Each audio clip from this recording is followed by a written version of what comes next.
In the past 50 years, catechesis has dropped off sharply. And that if you really want to know your Catholic faith, you have to go out on your own and research it to know it, like I've tried to do. Because you're not getting in Sunday school or CCD what they used to teach.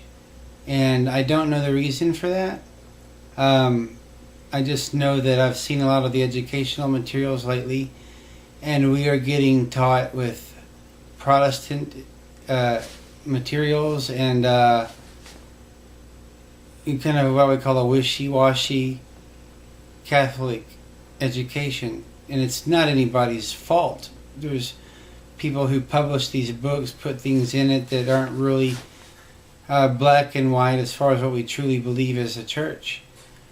And what I would like to see the priests do more of is speak from the pulpit on the things they used to, the four last things: heaven, hell, purgatory, judgment, things that you don't hear anymore, or issues about homosexuality, the gay marriage issues, abortion, euthanasia, things that if you're Catholic you have to take a stand against.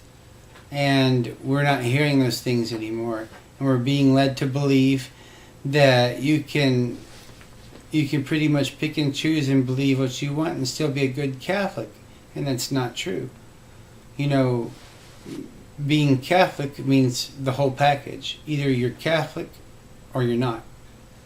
And I think a lot of priests are getting pushed into a corner by parishioners, getting threatened, having a letter written to the bishop if they open their mouth on anything, so their hands are tied, they can't speak out. Lately I've been hearing lots of complaints about priests. Little things about not understanding his accent, or him wanting to be in control of his parish, not letting the people call the shots. And we've lost sight of the fact of what great dignity the priest has. We can't get to heaven without the priest. Nobody else can call Jesus down into the Eucharist, and nobody else can absolve you from sin.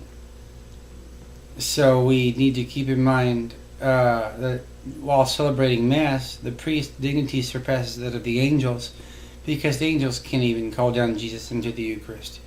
And the priest must be spotless before God to dare to do that. And what a great responsibility he has on his soul. There's a lot of things that when I was researching my faith that I found out that did not square with what I believed. And it was a shock. But I didn't get stubborn or on the defensive about it. I just read it and accepted it. Okay, if this is what the church really teaches, and this is what the church teaches, I have a choice. I can stay Catholic or I can leave. And I wanted to be Catholic because I truly believe this is a gift. This is the church Jesus established. If you read the Gospel of Matthew chapter 16 and 18, where he establishes the papacy and gives Peter the authority to bind and loose, and heaven basically stands behind whatever the church does as far as decision making. So if the church says you have to believe that Christ is truly present in the Eucharist, well then you have to believe it. It's not a symbol. And if the church says that being Catholic means you can't vote for pro-choice politicians, well then you can't vote for them, even if it hurts your pocketbook. But we put more importance on our eternal reward than we do our earthly reward, because I'm like I said, I'm dying here, and none of that matters to me anymore anyway. And I see that now. I'm about to go into eternity, and where will I be? Because I didn't open my mouth sooner, will I incur eternal damnation?